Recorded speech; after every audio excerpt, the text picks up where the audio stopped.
Playing fetch with your dog is a great way to burn off a lot of energy in a short period of time. One of the biggest struggles that dog owners have, though, is teaching their dog to bring the toy all the way back. In today's video, I've enlisted the help of Instructor Carol, who is a 5-time world champion of disc dog, and she's going to show you how to motivate your dog to bring the toy back with more energy and more enthusiasm every time. I'm Ken Steep, and welcome back to McCann Dogs.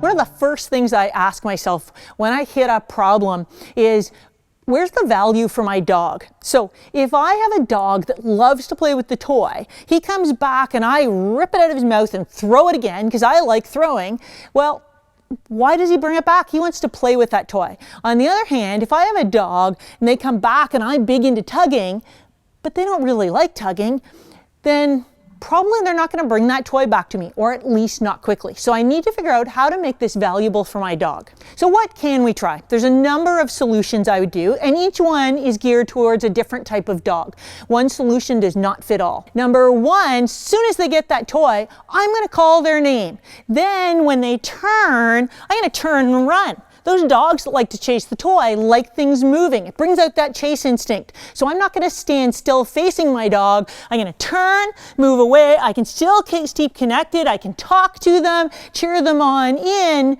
make it more interesting, make me more valuable. Number two, what is it that happens when they come back with the toy? I want to do whatever my dog likes. For some dogs, it might be this long fuzzy tug toy. I could actually run, have it bouncing. We could have a big game when he comes back. It entices him in, and I can trade for the toy that's in his mouth. Some dogs aren't as keen on tugging or toys, and we could even use a little food pouch. So this toy has a little food pouch right in it. So when my dog comes back, I can actually take the food out and reward my dog.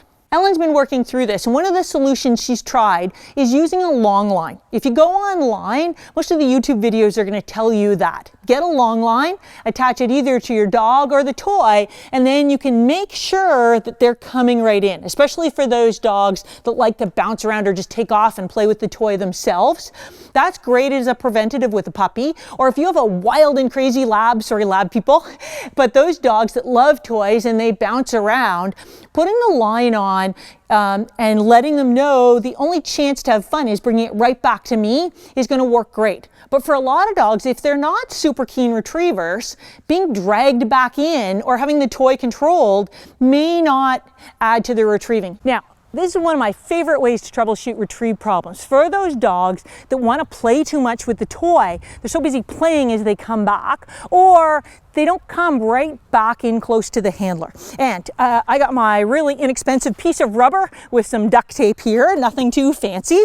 All I want to do is set up a picture. Texas, you want to come work this? Good girly. This is Texas, she's 6 months, and I have a handful of treats. So I'm rewarding her here. If I don't drop the treats, good girly, and I'm going to throw one out. Of course, she comes right back because she knows I've got more treats. Throw one out. She comes back, and I can even give her a handful of treats when she comes back, or several. Oh, yeah. So you can see she comes right back. She says, oh, I figured out this game. And at this point, she's pretty focused on me.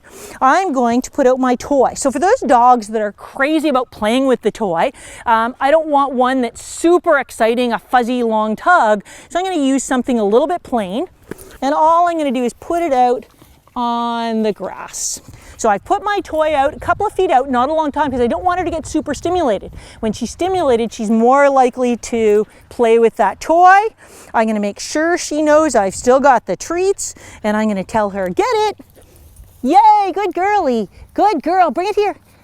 Bring it here. Yay, good girl. Yes. So you can see the first time she wasn't even interested in picking it up. That's okay. She's thinking me and the food. Pretty soon it'll balance out. So again, get it, yay, get it, girly. Get it.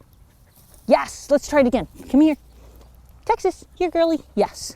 Ready, get it. Yeah, bring it here. Yes, right into my hands. Good girl. You can see I had to work through a couple of problems. The first time, she'd just been rewarded with food so much here, she said, I don't want the toy. That's fine. That's my goal in this, is I want her more focused on me when there's a toy in play. Now, I did it again. If you noticed, she didn't swallow the treat, so she spit it out. So no problem. I'm just going to each time just send her back. The last time I sent her out, she was successful. She grabbed that toy, turned right back, because she learned the game. Come back to this thing and you get a handful of treats. Now, if you have a dog that is takes more times, you keep sending them out and they're not getting it, maybe you need just a little bit more stimulation if they're too food focused. So if I did it 10 times and they're just saying no way, I could put my toy further away because that run to get it will stimulate them. I could also use a more exciting toy. We're just going to make it a little bit easier. You've got your toy. You're going to throw it. When she comes back, you're going to, same thing, use your voice. Encourage her to look up at you. Try and stand up tall. If she offers that toy, we're going to take it. We're going to open it up and give her those treats. Yes. Okay. Ready? Ready? Ready. And run out with her. Say her name.